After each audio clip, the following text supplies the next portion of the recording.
स्वागत है आप लोगों का।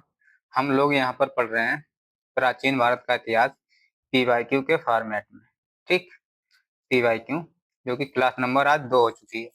जो लोग नए हैं वो पहले क्लास चैनल को सब्सक्राइब कर लें, जिससे कि उनको हर वीडियो देखने को मिलती रहे, और जिन्होंने पहला क्लास नहीं देखा है वो जाकर के देख लें। ठीक है, ये सभी क्वेश्चन पीवाईक्यू बेस्ड हैं, जो कि UP PCS, UP RORO, UP police, SSC, railway सभी में आए हुए जो क्वेश्चन है वही यहाँ पर शामिल किए गए हैं। इस समय होमगार्ड भर्ती चल रही है, उसमें भी प्योर जीएस पूछी जाएगी, और जीएस पूछी जाएगी तो ऐसी वैसी नहीं। तो जो लोग अपनी होमगार्ड के लिए हैं वो भी इसको देखें, सबके समझ में आएगी। ठीक है, चलते हम लोग अपने क्लास में। आज हम लोग पढ़ेंगे, देखो सबसे पहले आज हम लोग पाषाण काल का मध्य पाषाण काल पढ़ेंगे। ठीक है, कल मैंने पूरा पाषाण काल पढ़ लिया था, पूरा पाषाण। ठीक, आज पढ़ेंगे मध्य पाषाण। अच्छा, पाषाण काल युग, इससे पहले हम आपको बता दें कितने भागों में है। 3 भागों में। कौन कौन सा? नंबर 1 पूरा पाषाण काल, जो कि कल हम लोग पढ़ चुके हैं। नंबर 2 मध्य पाषाण। ठीक है, मध्य पाषाण। और नंबर 3 है नव पाषाण। ठीक, इनका काल कब से कब तक का था? इसका काल था 20 लाख बीसी से 10,000 बीसी। 20 लाख बीसी से 10,000 बीसी। अब मध्य पाषाण का काल कब से कब तक है? 10,000 बीसी से 6,000 बीसी। और इसका नवपाषाण काल का 6,000 बीसी से 3,000 बीसी। ठीक, अच्छा, कुछ लोगों को बीसी और एडी समझ में नहीं आता होगा, वो भी समझ लिए, उसके बाद हम लोग क्वेश्चन शुरू करें। बीसी और एडी। बीसी क्या होता है? B for Christ.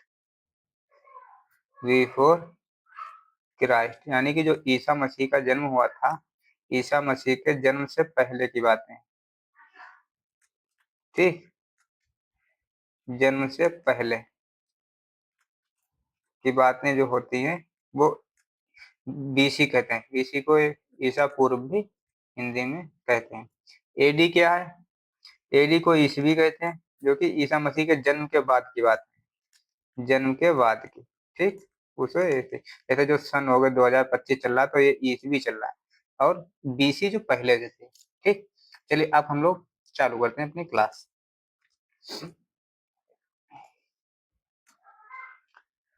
पहला प्रश्न है, देखो, उत्खनित उत्खनित प्रमाणों के अनुसार पशुपालन का प्रारंभ किस काल में हुआ था? कब पशुपालन का प्रारंभ हो गया था पालने का? बताओ, पशुओं को कब से पाला जाता है? पूरा पाषाण काल, मध्य पाषाण काल, नव पाषाण काल, या इनमें से कोई नहीं? तो आपका सही आंसर इसमें कौन सा है? मध्य पाषाण काल इसका सही आंसर है।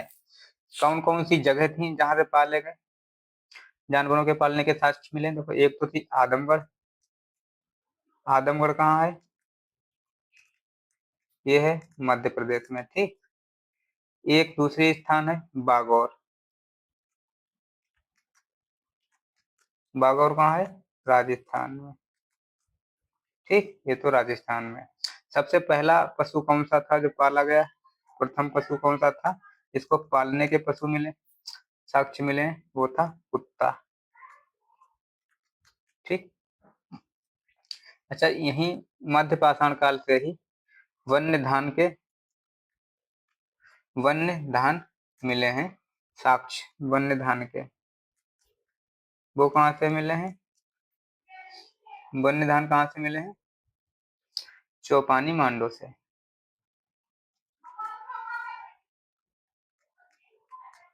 चौपानी मांडो, जो कि कहाँ है? प्रयागराज में। ठीक, इलाहाबाद या प्रयागराज।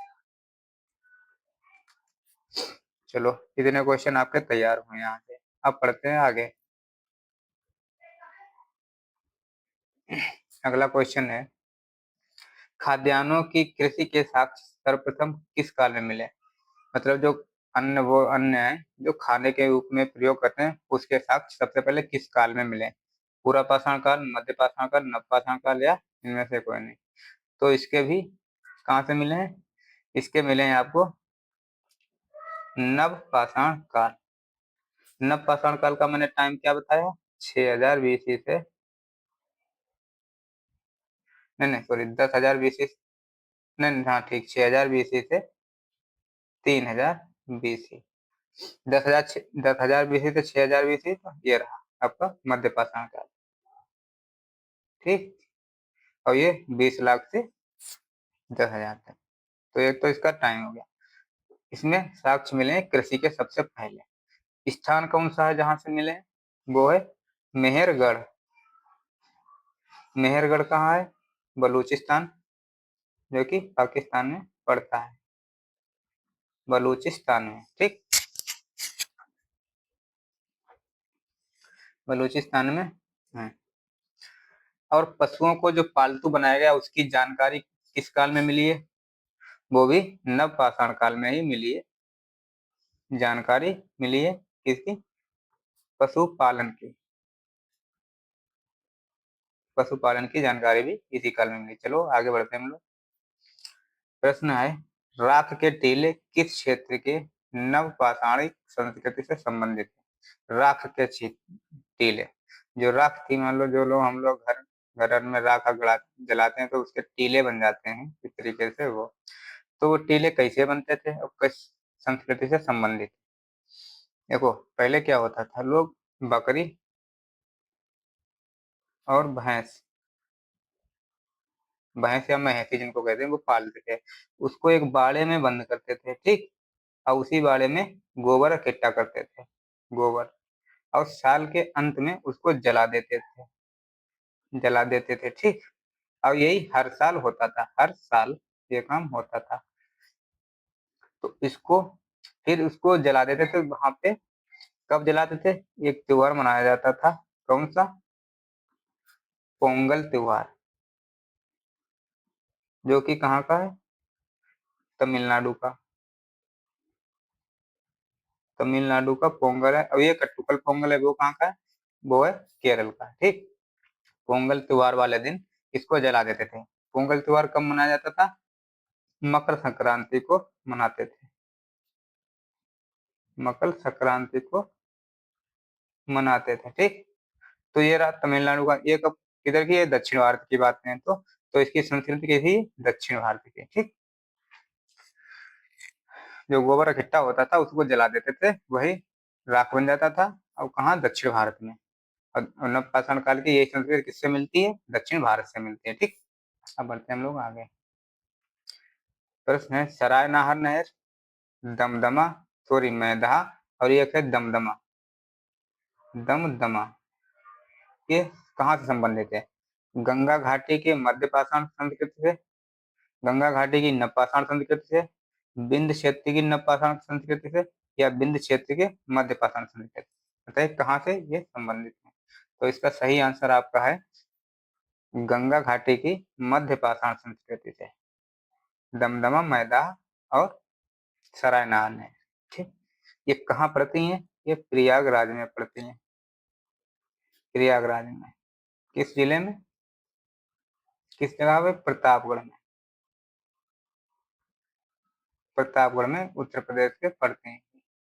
ठीक, प्रयागराज के पास। अच्छा, क्या यहाँ से मिला है आपको? यहाँ से किसके साक्ष्य मिले? यहाँ से साक्ष्य मिले हैं। अच्छा, ये जो तीनों स्थान है इसको खोजा किसने था? इसको खोजा था केसी ओझा ने। केसी ओझा ने इसको खोजा था। ठीक, और यहाँ पे क्या मिला था? यहाँ से मिला था 11 मानव समाधि के साक्ष्य। 11 मानव समाधि के यहाँ से साक्ष्य मिले हैं। ठीक, और यही जो तीनों जगह हैं, सरायनाहर, मैदा और दमदमा, यहाँ से और क्या मिला है? यहाँ से हड्डी के बने उपकरण भी मिले हैं। हड्डी के बने उपकरण,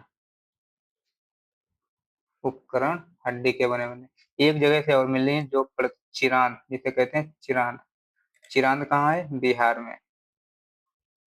यहाँ से क्या मिले? यहाँ से भी सबसे ज्यादा प्रचुर मात्रा में हड्डी के उपकरण मिले हैं। ठीक, हड्डी के उपकरण यहाँ से मिले हैं।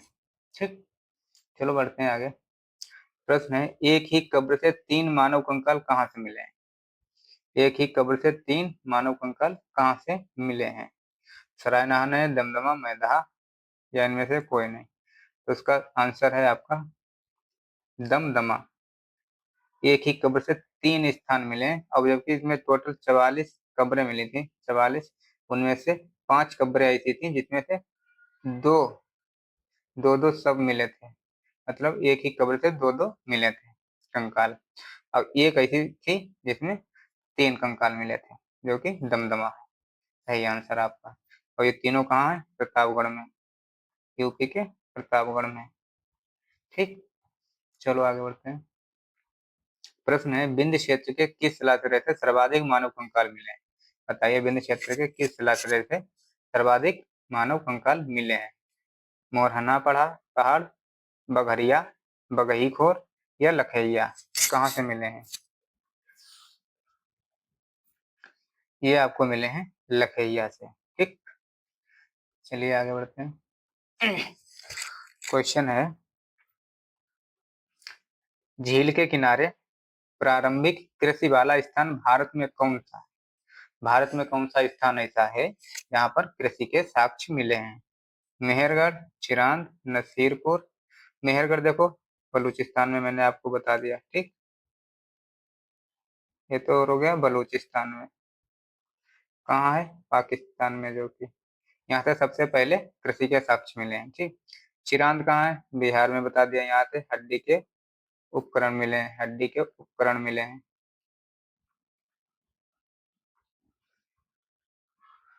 नरसीपुर है या नहीं? ये नहीं है।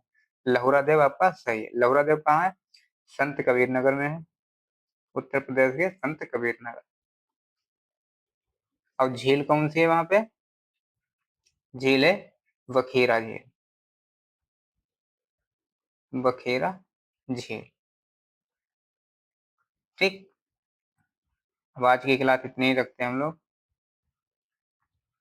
आगे क्लास अगर अच्छी लगी हो तो कमेंट बॉक्स में आप लोग जरूर बताइए।